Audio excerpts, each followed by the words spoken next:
Hindi na mabilang ng batang si Dada kung ilang beses na ba siyang napadaan sa baryo ng San Juanico. Mula kasi nang malaman niya na may nawawalang proteksyon ng albularyo doon, hindi na mapakali ang kalooban ni Dada. Si Dada ay 10 taong gulang pa lamang. Wala na ang kanyang mga magulang. Tanging si Lolo Asyo na lang ang kasama niya sa bahay. Lumaki si Dada na malayo ang loob sa mga kapwa niya mga bata. Mas gusto pa niyang kasama ang mga mas matatanda pa sa kanya dahil sa halip na maglalaro sa lansangan, mas gugustuhin pa ni Dada na maghanap na lamang ng proteksyon ng mga bagay na may tuturing na anting-anting. Para kasi sa batang si Dada, mas makabuluhan ang ganitong klase ng gawain. Namamanghanga sa kanya ang ilan sa mga kalugar nila. Siya lang kasi ang bata na parang matanda na kung magsalita at mag-isip. May nakapagbiro pa na si Dada raw ay isang matanda na nabuhay sa katawan ng bata. Ano ba yan? Saan ba nahulog yung proteksyon ng albularyo na yun? Patingin-tingin pa ang bata sa gilid ng daan sa bungad ng baryo San Juanico. Pero ilang beses na niyang ginawa yon. Wala pa rin siyang natatagpuan. Napalingon ang bata sa likuran nang marinig ang boses ng isang lalaki na hindi pa naman katandaan. Sa palagay ng bata ay nasa edad 40 pa lamang yon. Hinahanap mo yung nawawalang proteksyon, ano? Hinahanap ko nga. Hinahanap ko rin ba? Medyo may kaangasan ng pagsasalita ni Dada, kaya hindi siya nagmumukhang bata. Noong nakaraan ko pa hinahanap, kaso hindi ko naman makita eh. Sandali nga. Ikaw ba ang albularyong may-ari ng nawawalang proteksyon? Ang galing mo. Anak ka siguro ng mga magulang mo. Hindi ka ba anak ng magulang mo? Ako kasi oo. Masyado namang seryoso ang batang ito. Parang binibiro lang eh. Pasensya na ho kayo. Wala po akong oras sa pagbibiruan eh. Hahanapin ko yung nawawalan ninyong proteksyon. Kapag nahanap ko yun, hindi ko na yun ibabalik pa. Natigilan ng albularyo at napangiti na lamang. Hindi pa rin ito makapaniwala na bata lang ang kanyang kausap. Matanong ko lang, bakit ka ba interesado sa proteksyon na naiwala ko? Naniniwala ako na ang mga proteksyon, kapag pinagsama-sama, wala nang masamang elemento magwawagi laban sa kabutihan. At yun ang paniniwala mo? Kakasabi ko lang, bakit ka pa nagtatanong? Alam mo, ayos ka rin ano? Bata na medyo bastos at may angas, pero matanda na kung mag-isip. O sige, ganito na lang. Kapag nahanap mo ang proteksyon, sa'yo na lang. Kapag ako nakahanap, ibibigay ko pa rin sa'yo pero makiusap ka muna sa akin. Hindi ba parang isang malaking kalokohan na winalamang sarili mong gamit tapos hanapin mo tapos ibibigay mo lang sa batang katulad ko na magmamakaawa sa'yo? Nawala ang ngiti ng albularyo. Tila ba nasampal siya ng realidad ng batang si Dada. Sa buong buhay niya, hindi pa siya nakakatagpo ng taong sasalungat sa kung ano ang katauhan niya. Kung wala na kayong sasabihin, naalis na ako, Manong. Abaloko! Naglakad na paalis ang batang si Dada. Napapakamot na lamang ang albularyong si Mang Danyos. Malapit lang naman ang baryo San Juanico sa baryo ng Gorospe, na siyang tirahan ni Dada. Ilang minutong lakaran lang yon. Kaya naman nakabalik siya kagad sa kanilang bahay noong hapon na yon. Pag-uwi niya sa kanila, naabutan niya si Toto na naggagatong ng kahoy sa kanilang lutuan. Si Toto ang pinsan ni Dada. Kuya na niya itong may tuturing, pero kahit na 10 taon ng agwat ay parang magkasing edad lang sila kung mag-isip. Oh, nakauwi ka na pala. Ako na muna ang nagluluto rito. Medyo pagod si Lolo Tasyo eh. Maghapon kasi silang nag-anis sa sakahan. Walang pahinga. Umupo ang bata sa gilid ng kanyang kuya Toto. Kumusta naman pala yung pangongolekta mo ng proteksyon? Marami na akong nakukolekta eh, pero yung hinahanap ko sa baryo San Juanico, wala pa rin. Hoy Dada, Sigurado kang ayos pa yung ginagawa mo? Ako naman nag-aalala lang ha. Alam mo naman ang usap-usapan ngayon. Mga aswang na nagpapanggap na tao at nakikihalubilo sa kung sino-sino para makapambiktima. Alam mo naman pala Kaya mag-ingat ka ha. Hanggat maaari, huwag kang uuwi ng sobrang gabi. Narinig ko sa grupo ng mga albularyo rito sa baryo natin. Marami daw ang mga aswang pero may hina lang sila. Pero kapag marami, mas mahirap. Oo, punterian nila yung mga bata. Kaya ikaw, mag-iingat ka ha. Marami akong proteksyon Hindi nila ako magagalaw. Huwag kang siguro. Oo, marami kang alam sa mga proteksyon. Pero wala ka pang gaanong alam kung ano mga kayang gawin ng mga aswang. Huminga ng malalim si Dada. Sa murang edad, naintindihan na niyang hindi lahat ay kaya niyang gawin. Kaya alam niya na hindi rin dapat minamaliit ang mga aswang. Wala pa namang katibayan na totoong may aswang sa kanila. Pero hindi inaalis ni Dada ang mga posibilidad. Kaya naman habang wala pa, nagdahanda na siya sa mga posibleng mangyari. Dahil ayaw niyang masaktan o mapahamak ang kanyang lolo Asyo. Pagkatapos magluto ng sinigang na baboy, 6:00 pa lang ng gabi ay nauna nang kumain si Dada at Toto. Hindi na muna nila ginising ang matandang si Asyo. Naparami ang kain ni Dada. Masarap kasi talaga magluto si Toto. Sa lahat ng pinsan niya, yun lang talaga ang may malasakit sa kanilang maglolo. Kulang na nga lang ay sa kanila na tumira ang binata. Sobrang bait nito at para bang hindi ito marunong magalit. Ano? Una na ako ha. May pupuntahan lang ako sa San Juanico. San Juanico? Bakit? Sama ako. Dada, 8:00 na. Delikado na para sa bata na lumalabas ng bahay. Hindi na ako bata, no? 10 taong ka pa lang. Anong di ka na bata? Sige na, Kuya Tuto. Susama na po ko. Pangako hindi po ako magiging pasaway. Ay nako. Sige na. Sumama ka na. Pero sinasabi ko sa iyo wag na wag kang lalayo sa akin Wala nang tao sa labas nang maglakad sila paalis. Malimig na rin ang simoy ng hangin. Giniginaw ng si Toto, pero si Dada ay parang walang nararamdamang lamig. Ano bang gagawin mo sa San Juanico? Palim lang kaming nakikita ni Tese. Ayaw kasi ng pamilya niya sa akin. Tessa? Yung syota mo at 4 na araw na kayo ngayon? Alam na alam mo Pambira ka. Sinabi mo sa akin kahapon. Sabog ka ba, Kuya Toto? Natawa na lamang si Toto sa kanyang narinig. Sa bungad pa lang ng baryo San Juanico ay napatigil na si Toto. Binuhat niya si Dada at nagtago sila sa gilid. Uy, kriminal lang yung nagtatago, no? Anong meron, Kuya Toto? Nakikita mo yung lalaking yon. Kuya ni Tessa yan. Kapag nakita ko niyan, yari ako dyan. Hanggat wala ka namang ginagawa masama, wala kang dapat ikabala Maliban na lang kung may binabala ka masama. Ay naku Dada, hindi mo ako maintindihan Kapag nagkasyota ka na, baka maintindihan mo na ako. Wala pa ako nabasa sa libro na para maintindihan mo ang isang bagay, kailangan ng syota. Ang pangunawa natin sa mga bagay ay oo na.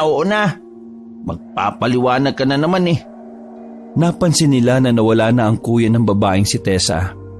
Kaya naman, dali-dali na silang pumasok sa loob.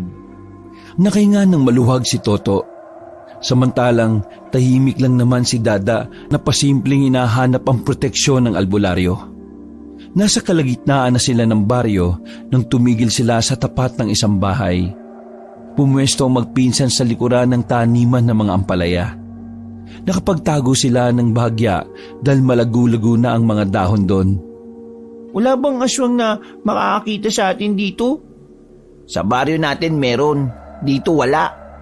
Bakit ayaw mo puntahan doon sa bahay nila kaysa sumilip ka rito? Ang tunay na lalaki, haharap sa magulang ng babae, no? Baka tagin ako ng mga yun Kung alam mo lang kung anong klaseng magulang meron sila. Hindi ako interesadong malaman. Ay naku, ewan ko sa'yo. Para ka talagang matanda magsalita. Kumuha na lamang ng maliit na bato si Toto at binato ang bintana ng bahay.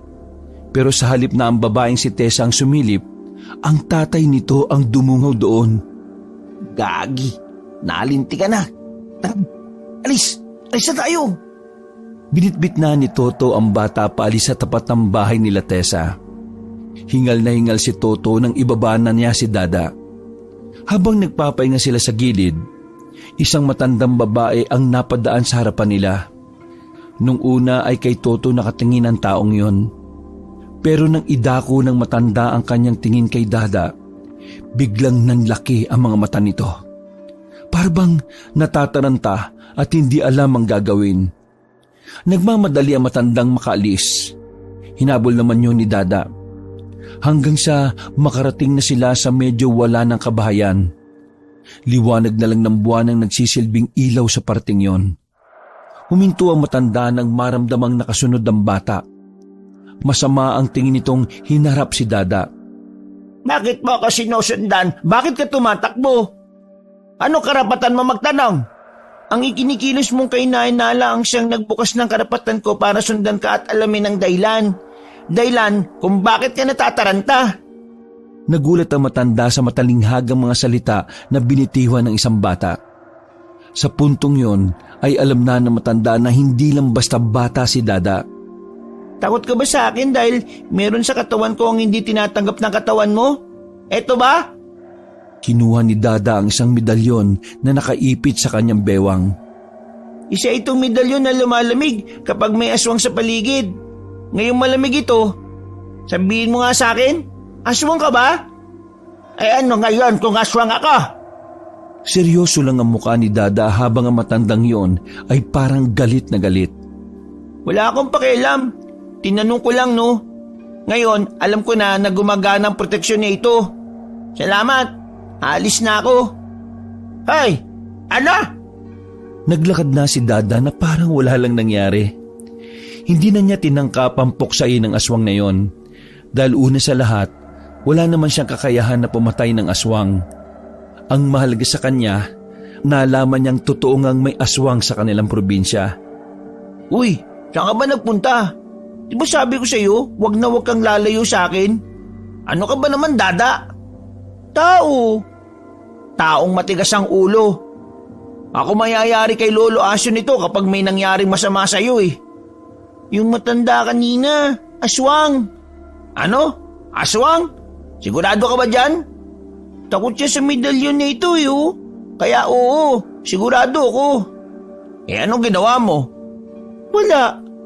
Wala? Eh ba't wala? Kung ikaw bata na 10 taon gulang, may laban ka kaya sa matandang aswang? Akala ko ba hindi ka na bata?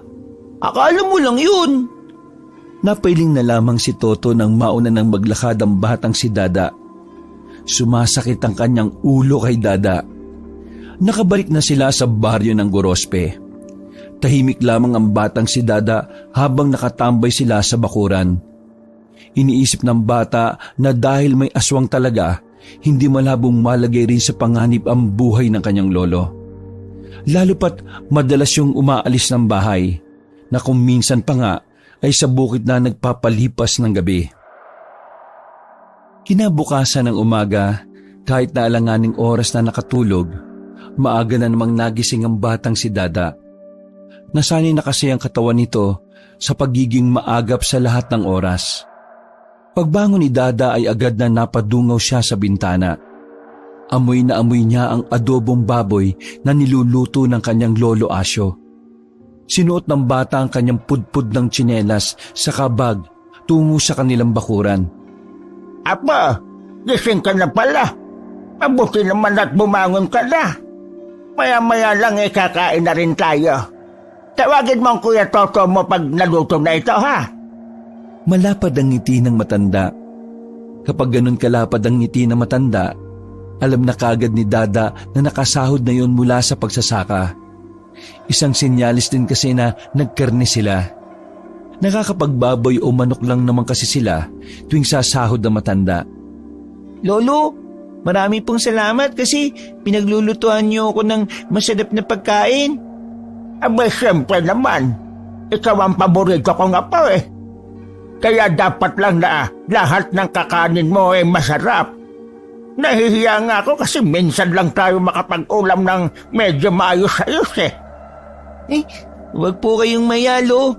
Lahat ng ginagawa niyo ay lubos kong pinagpapasalamat sa Diyos, maliit man o malaki. Alam mo, Apo, swerte ko sa iyo. Kasi hindi na kita kailangang sabihan sa mga bagay. Yung isip mo kasi, parang ano na eh. Ano mang tawag doon sa English? Injured ba yun? Lolo, matured po. Ay, oo, yun nga. Di ka bata kung mag-isip. Alam mo na kagad ang realidad ng buhay. Pero Apo, subukan mo rin minsang maging bata. Kasi, bata ka pa naman eh. Dapat ang iniisip mo lang eh kung paano ka sasaya. Simula nang iwan ako nila mama at papa nung sanggol ako, pakiramdam ko hindi na ako bata eh. Pakiramdam ko po, meron akong misyon sa mundo. At yan ay maging kolektor ng mga proteksyon. Nako, ang dami mo nang nakolekta mula sa iba't ibang albularyo at pangkaraniwang tao. Lolo, malakas po ang kutob ko na hindi lang yun eh. Sumeryoso ang mukha na matanda. Tumabi ito sa pagkakaupo sa batang si Dada. Apo, masaya ako sa ginagawa mong pangongolekta. Pero sana ay iwasan mo mga mas hihigit pa dyan. Tulad po ng alin? Gaya na lang ng pagnanais na kalabanin ng mga aswang. Napatingin lamang si Dada sa kanyang lolo. Ngumiti lang yun sa kanya na kinagulo naman ang isipan ni Dada. Hindi na humaba pa ang usapan na yon nang dumating si Toto. Sumenya si Dada sa kanyang pinsan tungkol sa nangyayari noong magkasama sila. Tumungo naman si Toto bilang pagsang-ayon. Ayaw kasi nilang ipaalam ni Dada na may nakausap siyang aswang. Batid niyang labis na mag-aalala ang kanyang lolo. Pagkatapos nilang gawing agahan ng adobo ng baboy, nagtungo na naman si Dada sa baryo ng San Juanico. Sa pagkakataong yon ay kasama pa rin niya si Toto. Tutal, gusto rin namang makita ng binata ang kasintahan niyang si Tessa. Pumasok sila sa baryo ng San Juanico. Habang naglalakad, nakasalubong nila ang kilalang albularyo. Nakasalubong nila ang kilalang albularyo roon na si Mang Danyos. Nakangiti na ito agad habang si Dada naman ay seryoso lang ang muka. Sandali silang nagkatinginan ng albularyo. Nagtaka naman si Toto sa kanilang dalawa. Dada, kilala mo ba yan? Oo, siya yung irresponsableng albularyo na winala ang sariling proteksyon. Uy, bibig mo, mas matanda sa'yo yan ha. Natawa na lamang si Mang Danyo sa kanyang narinig. Ayos lang. Nakakatuwa nga ang batang yan eh. Ang bata-bata pa pero parang kaedad nila Jose Rizal kung magsalita. Magandang araw nga pala, albularyo. May kailangan ka ba? Depende. Hulaan mo. Hindi ako manghula eh. At hindi totoo ang mga hula. Pasensya na po kayo ha. Medyo maangas po kasi talagang magsalita yan eh. Ayos lang. Mas maganda ngang parang matanda ang kausap ko eh. Bata, sa katunayan, meron akong gustong sabihin sa iyo eh. Pero kung gusto mong malaman, sumunod ka sa bahay ko. Sabihin mo kung tungkol saan, saka ako susunod. Uy, yung batang to, kumalang ka nga. Tungkol sa isang proteksyon na tsak ako na magugustuhan mo. Tila ba nagningning ang mata ng batang si Dada? Narinig niya pa lang ang salitang proteksyon, nakuha na kagad nito ang kanyang atensyon. Ano? Ayaw mo pa rin? Paano ko makakasiguro kung totoo yung sinasabi mo? Ilala ko sa baryong ito. Yun na lang ang isipin mo. Tumango na lamang ang bata. Sinundan na niya si Mang Danyos. Pati si Toto na si Tessa lang sana ang pakay, napasama na lang din kay Dada. Hindi rin naman kasi nito pwedeng iwan ng bata, lalo pat may mga kumakalat na kwento na ang mga aswang ay gumagala-gala lang din sa mga baryo. Dinala sila ni Mang Danyo sa simple nitong bahay. Pinaupo sila sa bakuran at naghintay sandali. Uy, Dada, sama ka ng sama sa kung sino-sino ha. Di mo nga yan kilala eh. Pero kilala siya sa baryong ito eh. Ang sinasabi ko, ikaw ba? Ikaw? Kailangan ko malaman kung ano pa yung isang proteksyon na sinasabi niya eh. Ay nako, bahala ka. Basta huwag ka lang talagang mapapama kasi ako mayayari sa lolo natin. Maya-maya lang ay bumalik na rin ang lalaking albularyo. May dala na itong 3 tasa ng kape. Dadamputin sana ni Toto ang isang tasa pero pinigilan ito ni Dada. Natawa na lang din ang albularyo. Alam kasi nito ang iniisip ni Dada. Huwag ka mag-alala, bata. Hindi ko naman kayo yayang gawin eh. Hindi naman ako aswang. Aswang? May nakita kong aswang dito sa baryo nyo kagabi. Matanda. Pero alam mo, nagtataka tuloy ako kung kilala ka talaga rito. Bakit hindi mo yata alam na may mga aswang nang nakakapasok dito? Dahan-dahang naglaho ang kasiglahan sa ngiti ni Mang Danyos. Tila ba napahiya siya sa sinabi ni Dada. Sandali itong lumagok ng kape at napabuntong hininga na lamang. Totoo po ang sinasabi ni Dada. Kahit bata lang yan, naniniwala ako dyan. Hindi yan marunong magsinungaling eh. Pero kapag tinanong mo yan kung tulina, sasabihin niya oo, kahit na hindi. Alam ko na may mga aswang, pero hindi ko alam kung sino-sino sila. Kaya ko silang puksain, pero mahirap. Dinampot ng bata ang tasa ng kape sabay nilagok. Maligamgam lang naman yon kaya naubos niya kagad. Napailing na lamang si Toto dahil ginawang tubig lang yon ni Dada. Kalimutan mo na muna natin yung aswang. Nasaan na yung sinasabi mong proteksyon? Handa akong gawin ng lahat, ibigay mo lang sa akin yun. Wala sa akin eh. Pero alam ko kung nasaan. Nagdikwatro pa ang albularyo. Nasaan? Ituturo ko sa iyo sa isang kondisyon. Anong kondisyon? Sasamahan mo ako sa pagkuha nun. At kapag nasa atin na yon, maghahati tayo. Sa'yo yung isa, akin yung isa. 2 kondisyon ang sinabi mo eh. Basta, ganun nga. Hindi mo ba kaya na mag-isa at kailangan pang magsama ng bata? Dahil ikaw ang proteksyon ko. Sa dami ng proteksyon mo, siguradong hindi ako malalapitan ng mga aswang kapag kasama kita. Mawalang galang na po ah. Pero anong klaseng proteksyon ba yung sinasabi nyo? Ang proteksyon ng isang baryo. Proteksyon ng isang baryo? Isa siyang kulay pulang bato. Pinaniniwala ang dumi yun ng isang pambihirang ibon na lumalabas lang sa tuwing nag-iisang dibdib ang buwan at araw. Ang dumi na yun ay nagiging bato. Kumikinis at nagiging kulay pula. Matagal lang nandun yun. Marami ang bato na yun. Pero dahil maraming albularyo na ang nakakakuha, 2 na lang ang natitira sa pugad ng ibon. Hindi siya madaling kunin kung normal ka lang na tao dahil may mga aswang na nagbabantay doon.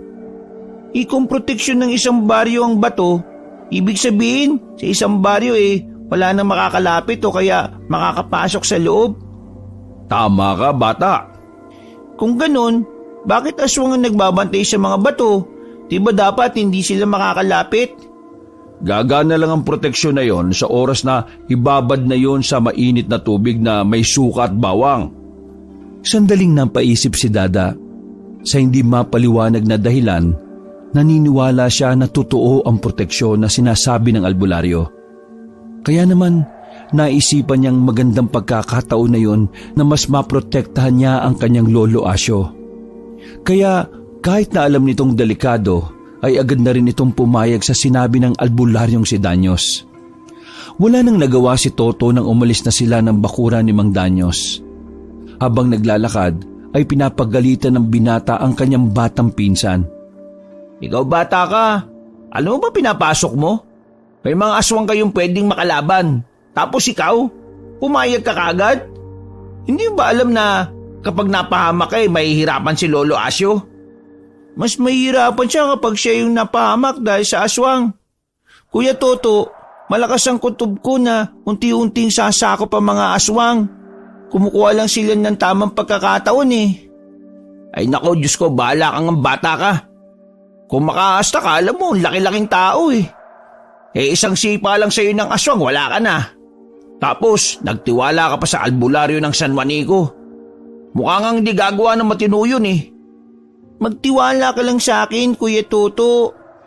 Sa inis ay nauna nang naglakad si Toto. Hindi na niya kaya pang kontrahin si Dada. Dahil kahit anong sabihin nito, kayang-kaya nitong bigyan ni Dada ng magandang katwiran. Mag-isang naglakad si Dada pauwi.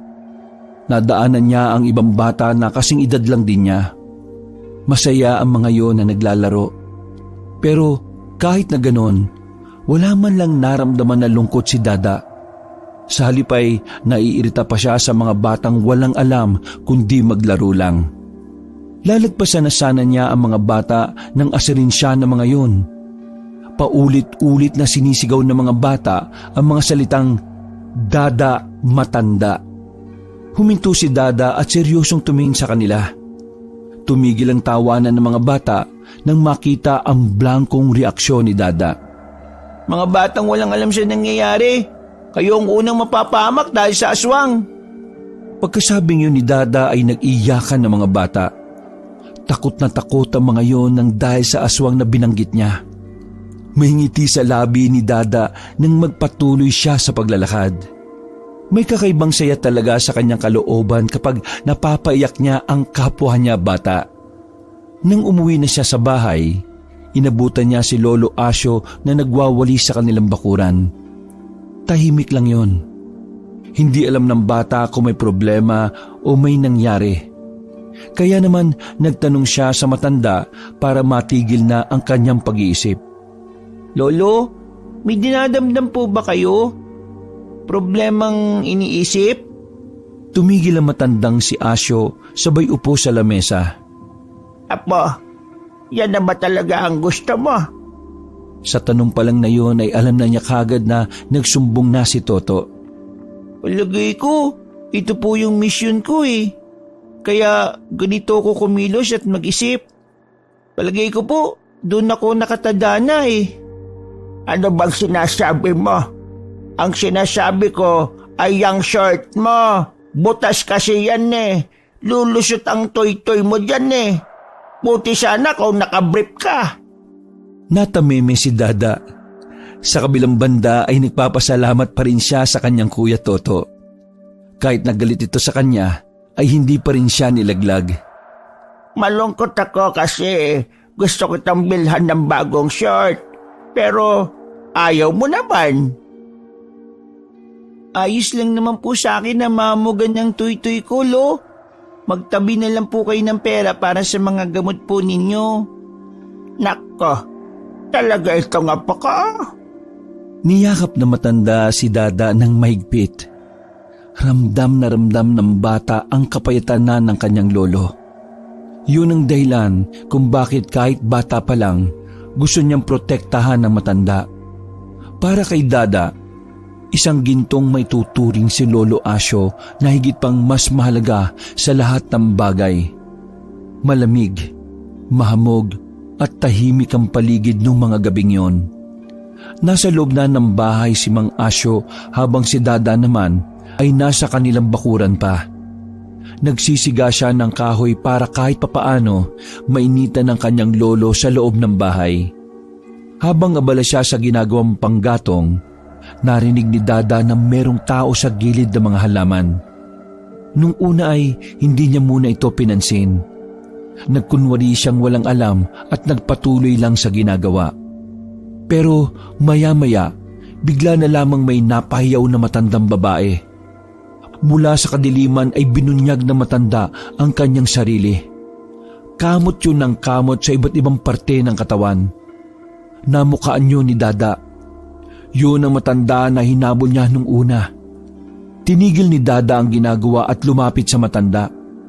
Hindi ko inakala na tinatablan pala ng hantik ang mga aswang na katulad mo. Kasalanan mo ito eh. Kaya ngayon, kakainin kita.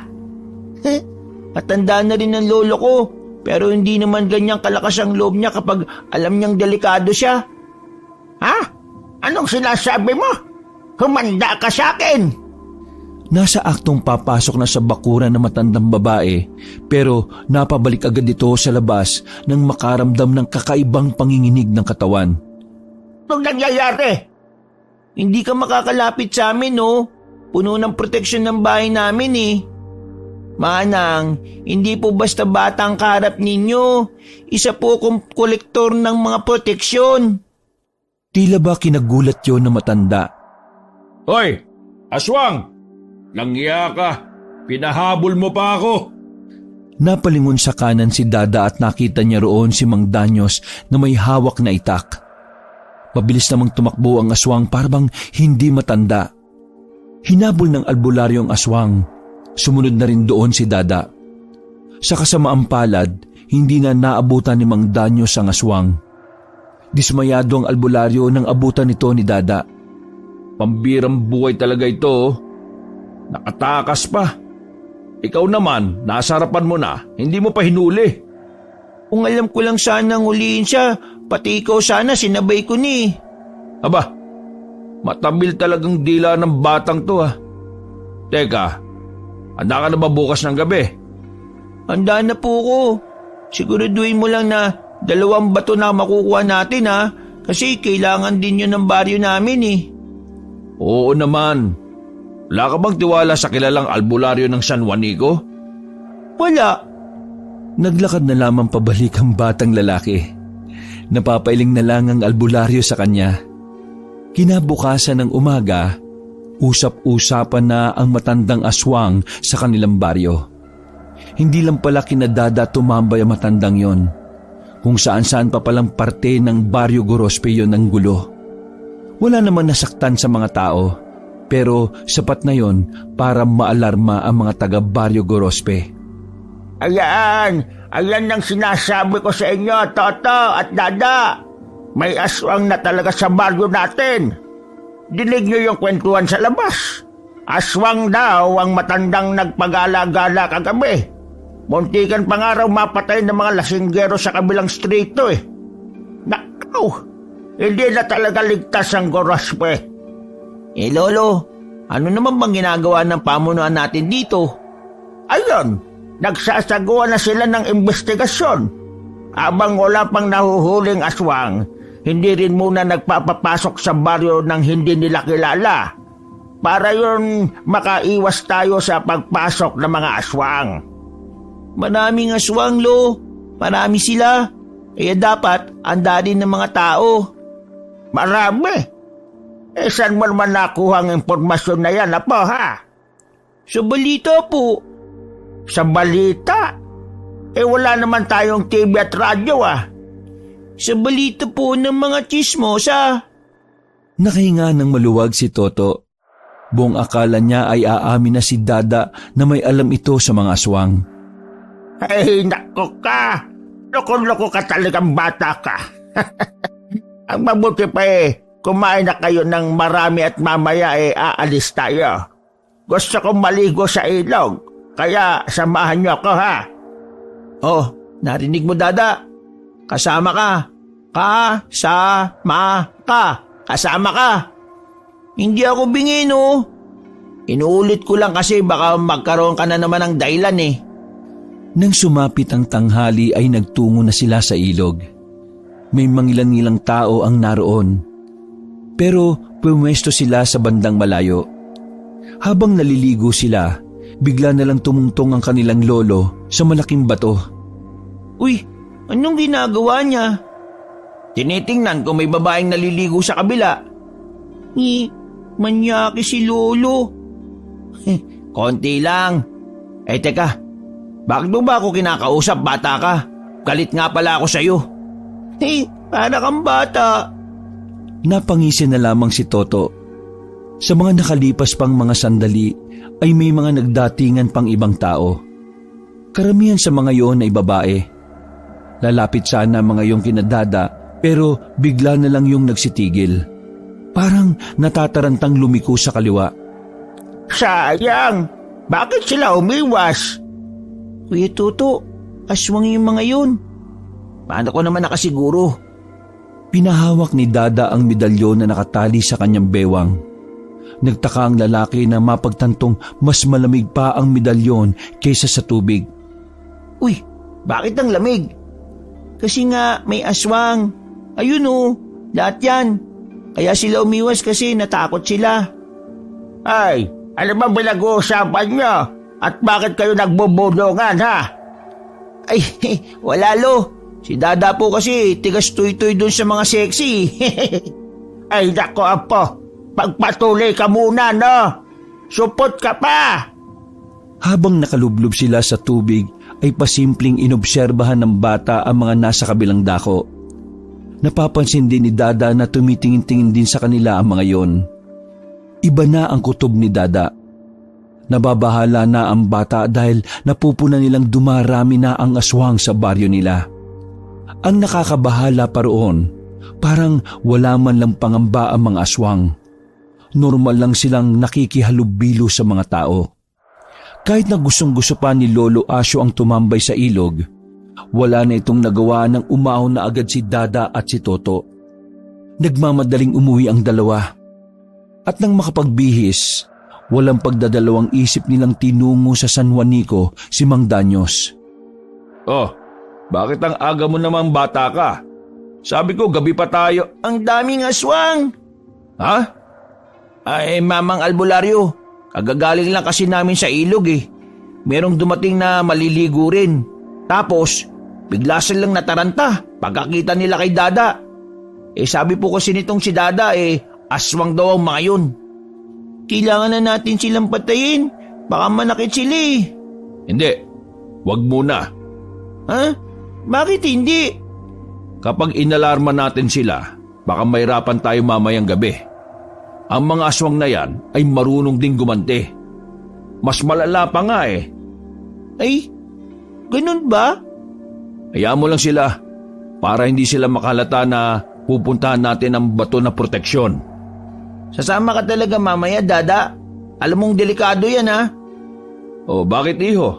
Hindi ka ba sasama? Kawawa naman yung bata, walang kasamang kuya.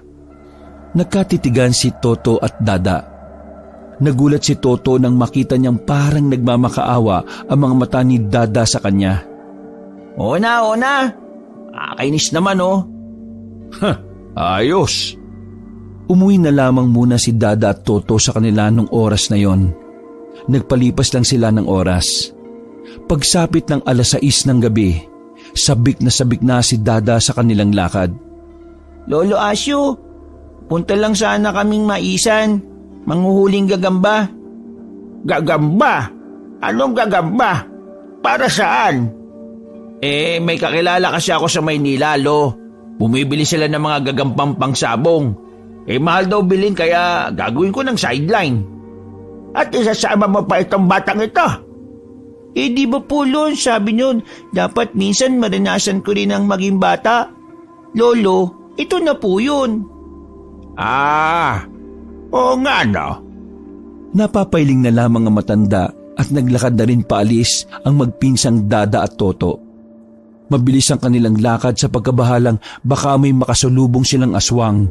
Kahit kasi may proteksyon si Dada, hindi pa rin maiwasan ni Toto ang matakot. Kung siya ay nababahala, si Dada naman ay kalmado lang. Teka. Bakit? Tumigil na naman ang dalawa na makarating na sila sa bungad ng San Juanico. Si Tessa, tsaka yung kuya niya. Kuya Toto, may sasabihin ako sa iyo pero sana wag kang iiyak ha. Ha? Ano ba yun? Hawakan mo itong medalyon ko. O ano? Uy, bakit ang lamig? Alam mo kung bakit? Aswang kasi yung siyota mo at kuya niya. Ha? Tara na. Nang umalis na ang babaeng si Tessa at ang kuya niya, ay nagmamadali na silang pumasok sa baryo. Litong-lito ang utak ni Toto sa sinabi ng kanyang pinsan. Hindi niya alam kung dapat ba siyang ma-broken hearted o tanggapin na lamang ang katotohanan. Nasa bakuran na si Mang Danyos nang dumating na sila. Nakahanda na rin ang mga kagamitan nito. Handa na ba kayo? Bilisan na natin para madali tayong makarating. Madaling makarating? Ngumiti ng nakakaloko ang lalaki. Hindi alam ni Dada at Toto na ang kanilang dadaanan bago makarating sa kanilang pupuntahan ay bundok pa. Nang nasa kagubatan na sila ay puro angal ang ginawa ni Toto. Paraan lamang niya yon para hindi mahalata ni Dada at Mang Danyos na natatakot na siya sa kanilang tinatahak. Malayo pa ba tayo? Ang sakit na ng pako kakatapak eh. Kailangan pa nating lagpasan ang bundok na ito. Mga 2 oras pa. Tapos pagbaba natin, sasakay tayo ng dimotor na bangka. Ano? Seryoso ka ba? Uy, Tuto, kung pagod ka na, pwede ka namang maunang umuwi eh. Pakisabi na lang kay Lolo, bukas pa ako. Isa ka pa. Sandali. Tumahimik ka. Bakit? May aswang? Lumamig yung medalyon? Upo, dali. Wala ba tayong gagawin? Iwas tayo sa gulo. Kailangan natin makarating nang walang nakakaabala sa atin. Huminga ng malalim ang albularyo. Tahimik lang din naman si Dada at Toto. Nakiramdam sila sa kanilang paligid. Maya-maya lang ay mayroon ng mga dumaan.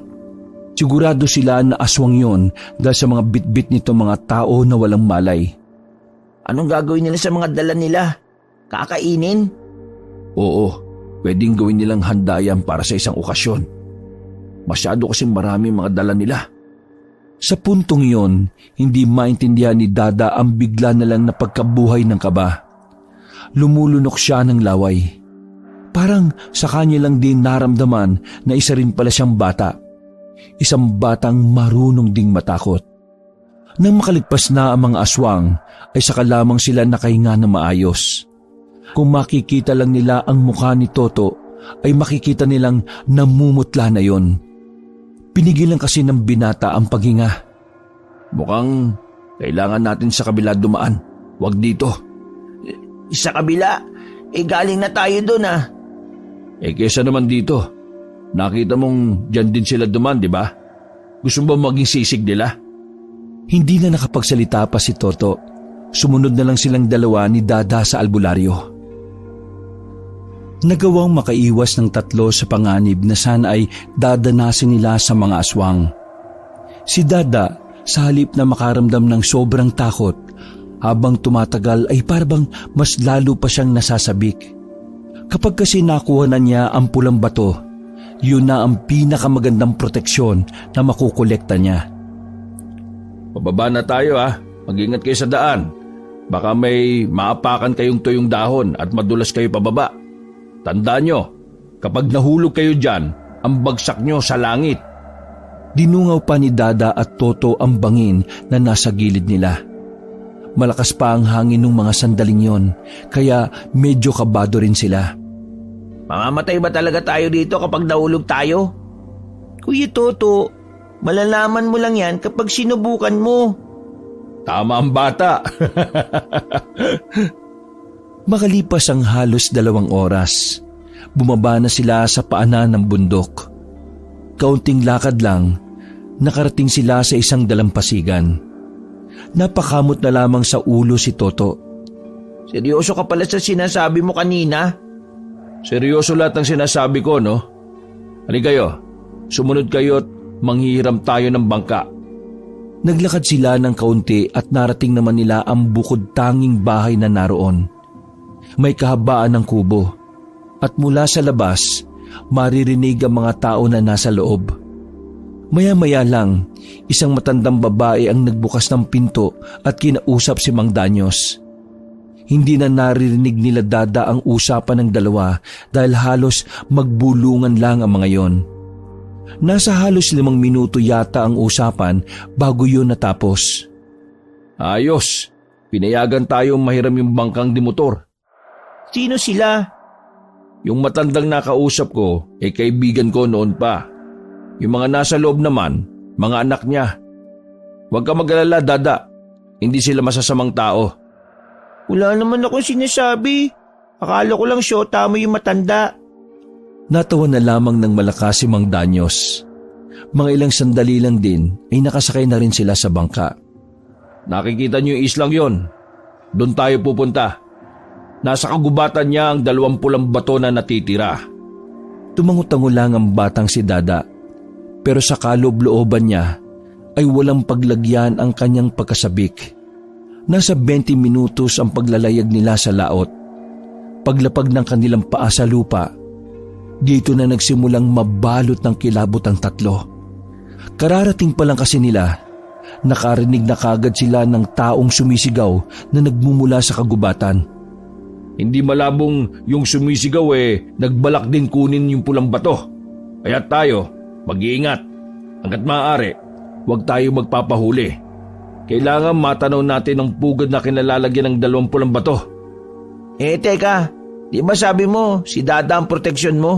Bakit kailangan pa natin mag-ingat? Kasi may mga aswang na hindi tinatablan ng pangontra ni Dada. Ibig sabihin, bilang lang ang mga aswang na apektado sa proteksyon niya. Dala ko ang karamihan sa mga proteksyon ko kaya huwag kayong mag-alala. O sige, maganda na kayo. Papasok na tayo sa kagubatan ha. Nilabas ni Mang Danyos ang kanyang itak. Si Toto naman ay kinuha na rin ang kutsilyo na mapurol. Habang si Dada naman ay tirador lang na binabalahan ng holen. Marahan at maingat ang bawat pagakbang nila. Hawak-hawak lang din ng isang kamay ni Dada ang kanyang medalyon.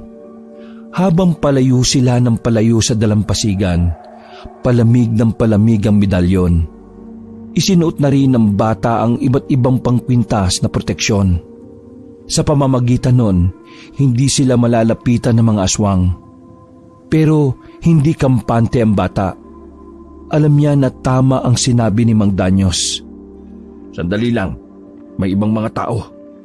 Yumuko na muna sila nang makita sa di kalayuan ang mga taong may mga dalang mahabang itak.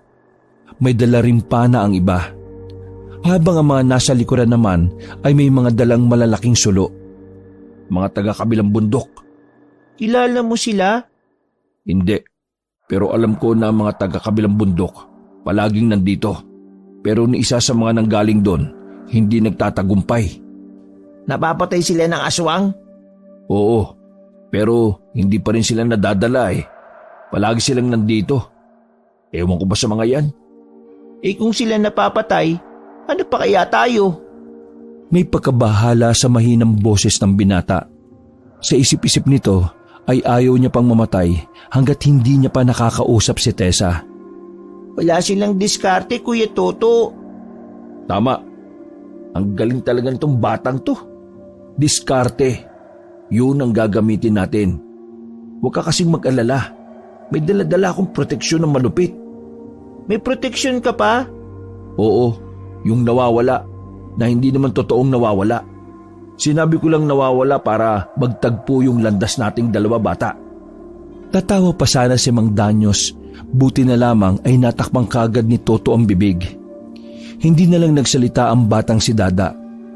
Sa murang edad, naisip niya na maganda rin ang ginawa ng albularyo. Aalis na sana sila pero hindi nila inaasahan na merong nakakita sa kanila. Narinig ang kanilang hakbang. Kaya naman agad silang nilapitan at tinutukan ng mga itak. Hinigit naman agad ni Toto ang kanyang pinsang si Dada, habang si Mang Danyos naman ang humarap sa mga taong nakabahag. Magandang gabi. Nandito rin pala kayo? Wow! Ang liit talaga ng mundo, no? Nakatingin lang sa kanila ang mga yon para bang naiinsulto dahil naroon sila. Oo, wag tayo mag-away. Magagalit ang Diyos, sige kayo. Hindi ka yata nila naiintindihan. Tumigil ka na. Baka lalong mukhang hindi nyo naiintindihan ang kasama namin. Mas mainam pa yatang umalis kayo sa harapan namin. Uy, ano ka ba naman? Pinapaamo ko nga tapos ikaw ginagalit mo. Itong batang to talaga Mga ilang sandali lang ay nagbulungan ng mga nakapalibot sa kanila. Nabigla na lang sila nang agawin kay Mang Danyos ang hawak nitong itak. Pero bago pa man sila madakip na mga yon, May mga aswang nang umangil sa paligid. Natigilan ang mga nakabahag. Mabilis ang mga sumunod na nangyari. May hinablot ng isa sa kanila. Sinamantala ni Mang Danyo sa mga nangyayari para damputin ulit ang itak. Tara! Binuhat ni Toto si Dada. Habang nakakagulo pa sila, nagmamadali na nilang nilisan ang lugar na yon. Habang papalayo, rinig nila ang magkahalong sigaw at angil ng mga aswang. Unang beses lamang makakita ni Dada ng aswang na halimaw ang itsura. Kaya naman dito na siya nakaramdam pa ng bahagyang takot. Walang titigil hanggat hindi pa tayo nakakalayo. Takbo lang! Halos madulas-dulas sila para lang makalayo sa kanilang pinanggalingan. Makilang beses na nga rin silang nasugatan dahil sa matatalas na dahon na kanilang nahahawakan. Makalipas lang ang 5 minuto, umupo sila sa likuran ng malapad na puno. Doon sila nagpahinga dahil hinihingal na rin si Mang Danyos. Ganun pala ang itsura ng mga aswang kapag hindi sila nakaanyong tao. Oo, pangkaraniwang aswang pa lang yan ha. Paano pa kung ang nakita mo yung mga bakulaw? Baka maihi ka na sa brief mo. Mang Danyos, wala pong brief yan eh.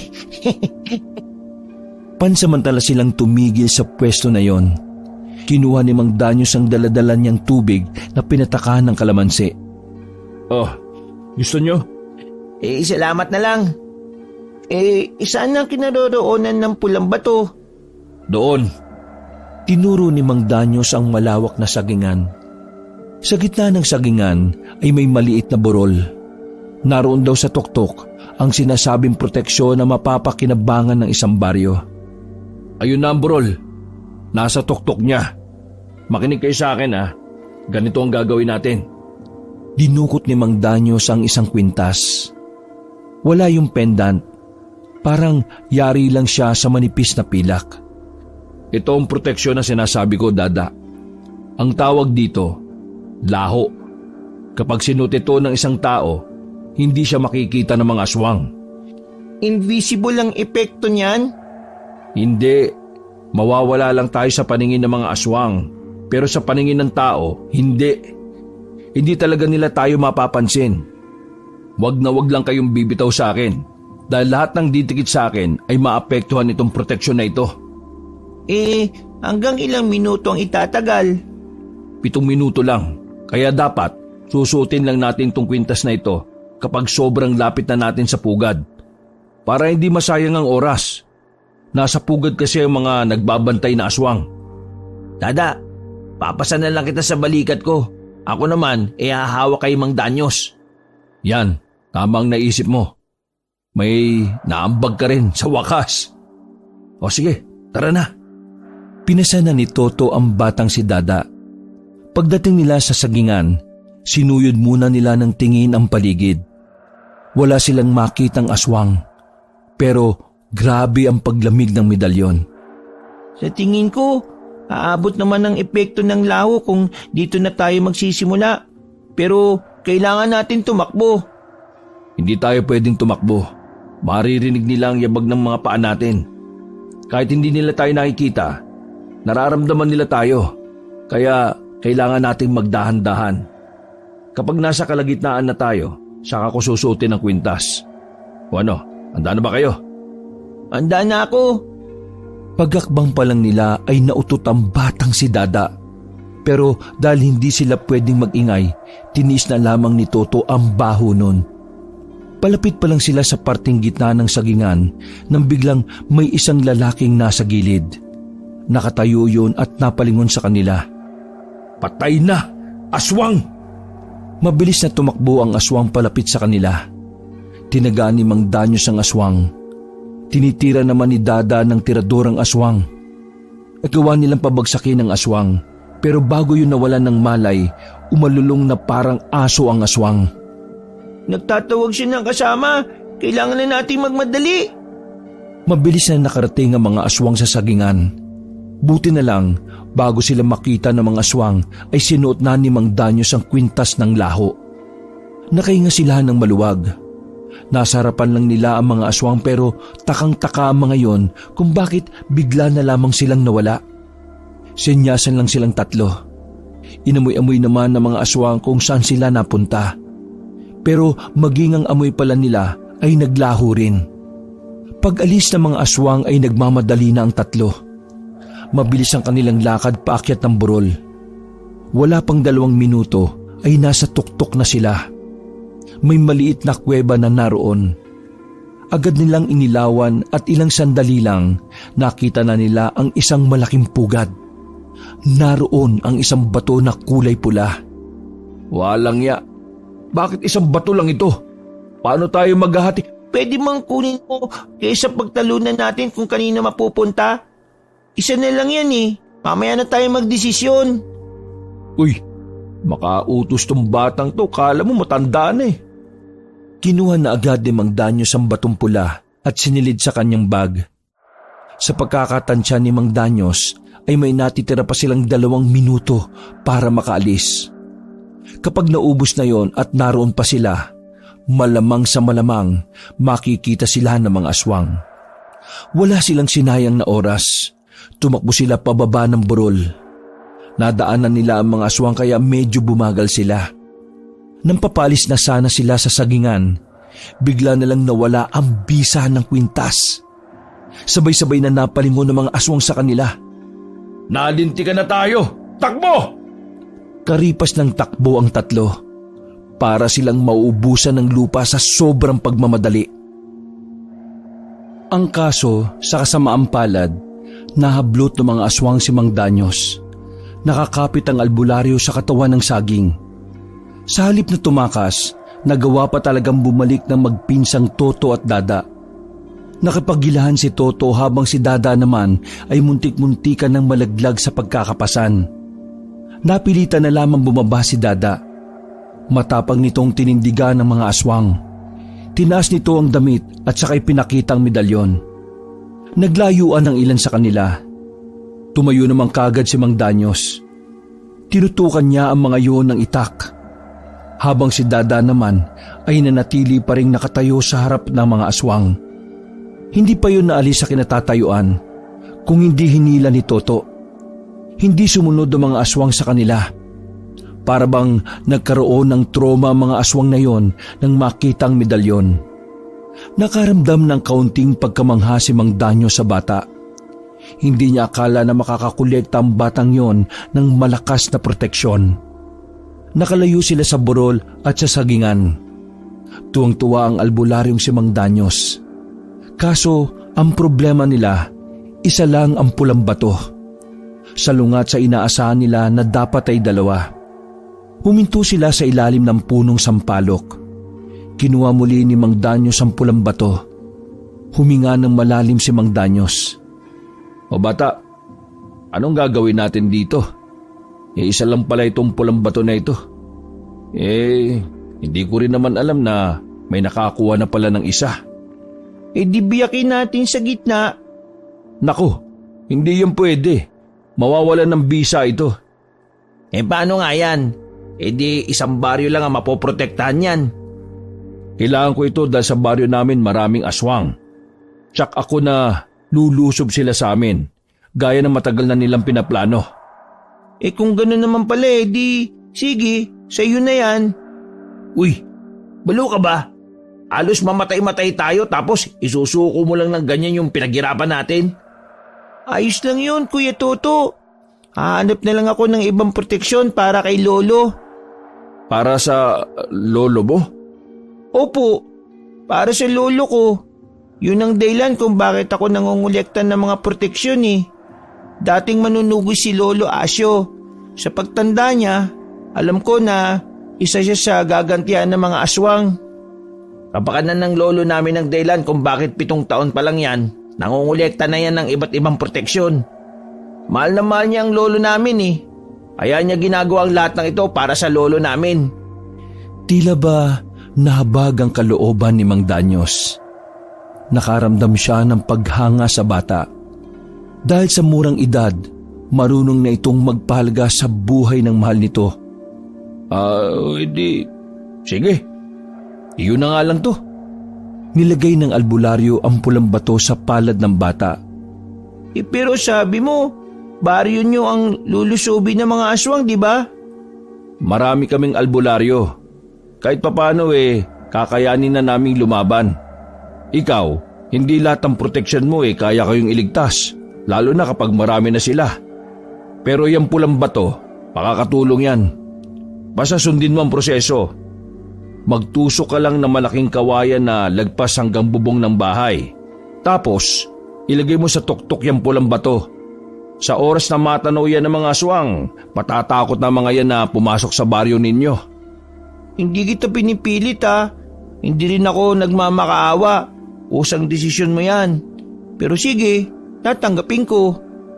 Nakikita ko sa mga kilos mo kung gaano mo kamahal ang lolo mo. Kaya, ikaw ang mas karapat-dapat dito. Hindi mo po ba mahal yung mga taga-baryo nyo? Mahal ko sila. Kaya nga kahit wala kaming proteksyon, kasama ng mga kapwa ko albularyo lalabang kami sakaling pumasyal na yung mga aswang sa baryo San Juanico. Maraming salamat ha. Kahit mukha kang nagsisinungaling palagi, may mabuti ka rin palang puso. Haba, lokong bata to Bawiin ko kaya yan. Natawa na lamang ang albularyo. Madaling araw na nang makarating sila sa baryo ng San Juanico. Masayang nagpaalam si Mang Danyo sa kanila at pumasok na rin ng baryo. Si Toto at Dada naman nagmamadali na rin makabalik sa baryo Gorospe para simulan ang gagawin para sa pulang bato. Kaso, nang makarating sila sa kanilang bahay, gising ang kanilang lolo. Nababahala ang muka at tingin ng tingin sa labas ng bakuran. Nako, bata ka. Bakit ka ba umuwi? Sana nanatili ka na lang kung saan man kayo nagpunta. Po? Bakit po lolo? Ano po bang nangyayari sa inyo? At bakit ka may dalang mga damit? Lalayas ka ba lo? Si Dada, hinahanap ng mga tao rito sa atin. Ako po? Bakit po? Maalas ka raw. Kampon ka raw ng kaniliman. Yung mga batang kalaro mo daw nilagnat ng kausapin mo. Lahat sila'y nakakasundo na para hulihin ka at igapos. Tapos bala kanilang sunugin ang buhay. Tinuturing kanilang salot mo. Sira ulo pala yung mga yan Hindi ba nila alam ang sakripisyong ginawa ni Dada para lang makuha yung pinakamagandang proteksyon para sa baryong ito? Mga inutil pala sila Mga apo, kailangan na nating umalis dito kung hindi mapapahamak si Dada. Agad na binuhat ni Toto ang bata. Kinuha rin ng binata ang daladalang bag ng matanda. Palabas na sana sila ng kanilang bakuran nang may mga tumatakbong mga residente palapit. Naharangan ng kanilang daraanan. Lahat ng mga yon ay may daladalang itak. Visit kasi mga chismosa dito sa atin Ano na naman kayang ginawa nilang kwento tungkol dito kay Dada? Ayan na nga bang sinasabi ko Baka sa mukha ni Dada ang pangamba nang makitang galit na galit ang mga residente. Ayan, yan ang malas sa baryo. Yan ang dahilan kung bakit nilalapitan tayo ng mga aswang. Pati nga mga bata, tinakot niya Hindi yan tunay na bata. Matanda at masamang elemento yan na sumabi sa katawan ng bata. Sunugin yan! Sunugin! Pinausog ni Toto ang matanda at si Dada. Si Toto ang humarap sa mga tao. Kahit na alam niyang hindi naman makikinig ang mga yon. Anong ginagawa niyo? Hindi niyo ba alam na si Dada ang nagligtas sa atin? Lulusob ang mga aswang sa mga baryo para manakop. Pero nandito si Dada. Dala niya ang pinakamalakas na proteksyon para sa lahat. Tapos ganito ang gagawin niyo? Ituturing niyo siyang salot? Lahat ng galaiti ang mga residente. Hindi nila tinatanggap ang mga sinasabi ni Toto. Sa halip, sinasalungot nila ang mga yon. Ikaw, Aling Norma, puro ka chismis. Lagi mong pinag-iinitan si Dada. Palibhasa, mas matanda pang isip ni Dada kaysa sa edad mo. Ikaw naman, Aling Gemma. Ikaw akala mo di ko alam na ikaw ang nakakalat ng anak na salot si Dada. Hoy, anak mo yung anak ng salot. Nagnanakaw pa ng tinapay sa bakery. At ikaw, Erna, ang pangit mo na nga, chismosa ka pa. Inisa-isa ni Toto ang mga chismosang nasa harapan niya. Pero kahit na anong sabihin niya ay wala nang pakialam ang mga yon. May mga kalalakihan na lumapit. Biglang sinipa at sinapak si Toto. Pero pinilit nitong lumaban. Nakipagsuntukan nito sa mga lalaki. Kaso sadyang hindi kaya ng isa ang 5. Kaya sa huli ay wala rin itong nagawa. Kasalanan sa inyo Anong wala? Yang apo mong matanda na nakatawang bata ang may kasalanan kung bakit minamalas ang lahat. Kung hindi niyo ko hayaang gawin ang misyon ko, lahat tayo dito mamamatay. Sa halip na pakinggan, nagalit lang ang mga tao. Nasa aktong hahabultin na nila ang bata nang dumating naman si Mang Danyos at ang ilang pang miyembro ng mga samahang albularyo. Magsitigil kayo! Ano bang kalokohan ang ginagawa nyo? Mga mangmang! Hindi nyo ba alam na ang batang yan ang magliligtas sa inyong lahat? Pero dahil sa ginawa nyo, pinatunayan nyo lang na hindi kayo dapat maligtas. Lulusob ang mga aswang, baka bukas, pero baka rin ngayon. Kaya kung gusto nyong mabuhay, hayaan nyo ang batang yan na gawin ang nararapat. Matigas ang ulo ng mga taga-Gorospe. Walang naniniwala. Kaya naman napilitan na si Mang Danyos na isama na lamang si Dada sa baryo ng San Juanico. Huwag niyo sanang pagsisiyan ang ginawa niyo sa amin. Tandaan niyo, kayo ang gumawa ng sarili niyong kapalaran. Inakay na ng ibang albularyo si Toto. Hirap yung makalakad. Bago ito umalis ay nag-iwan pa ito ng kataga. Ang papangit niyo! Nakalis naman sila ng maayos. Hindi na rin humabol sa kanila ang mga tao. Nakahinga naman ng maluwag ang batang si Dada. Pagdating nila sa baryo ng San Juanico ay dumiretso sila sa bahay nila Mang Danyos. Pinag-usapan nila kung ano ang gagawin sa pulang bato. Sa tingin ko, dito na lang natin gamitin ang pulang bato. Sigurado ka ba dyan? Una sa lahat, ikaw naman talaga nakakuha nito Pangalawa, mas karapat dapat protektahan ng mga tao dito kaysa sa mga taga-Gorospe. Kung ganon, dapat na nating simulan ng proseso. Tumangulang ang bata. Namamanga sa kanya ang ibang albularyo na kung paano siya magsalita at mag-isip. Habang ginagamot si Toto sa kabilang bahay, sinumulan na rin ni Mang Danyos ang proseso. Makalipas lang ang halos kalahating oras, natapos na rin nila. Nilagay nila sa dulo ng kawayan ng pulang bato. Tinusok naman nila ang kawayan sa lupa na lagpas sa bubungan ng bahay. Naghintay lang sila ng halos 1 oras. Dakong 4:00 na ng madaling araw. May nakapagsabi sa kanila na may mga aswang na sa palibot ng baryo. Pero hindi makapasok ang mga yon dahil sa batong pula. Masaya sila dahil sa wakas, hindi na nangyari ang pinangangambahan nila. Ang kaso nga lang, dahil hindi na kayang pumasok ng mga aswang sa San Juanico, ang baryo ng Gorospe ang napagbuntungan nila. Narinig ni Dada ang usapan ng mga albularyo tungkol doon. Kahit papaano, nag-alala pa rin ang batang si Dada. Ligtas naman na kasi ang kanyang lolo. Kung tutuusin, wala na siyang pakialam dapat sa mga taong nanghamak sa kanya. Pero sa halip, nakaramdam siya ng awa sa mga yon. Nilapitan ni Dada si Mang Danyos na kasama ang mga albularyo. Napatigil ang mga yon sa pag-uusap. Mang Danyos, gusto ko sanang humingi ng malaking pabor Nagkatinginan ng mga albularyo. Oh, ano ba yung bata? Kaya niyo po bang harapin ng mga aswang? Kayang-kaya namin. Marami din kami. Pero kailangan lang namin ng proteksyon. Dahil maraming bata at buntis ngayon dito. Bakit ba? Pakiusap. Iligtas niyo po sila, yung mga taga-Gorospe. Iligtas niyo yung mga residente doon. Ha? Sigurado ka ba?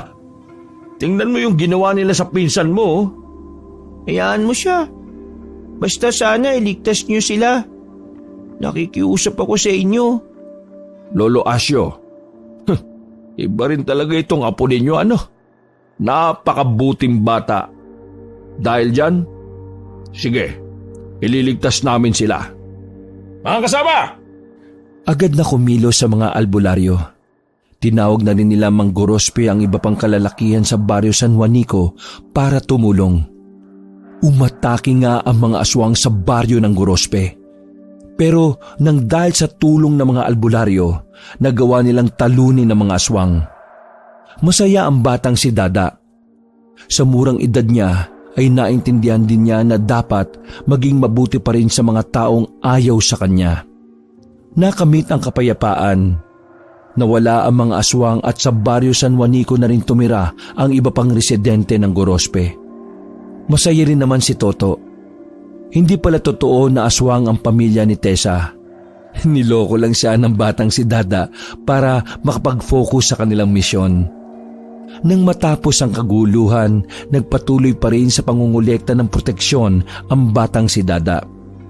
At gagawin niya ang lahat para din protektahan ang kanyang nag-iisang lolo, si Asyo. Wakas,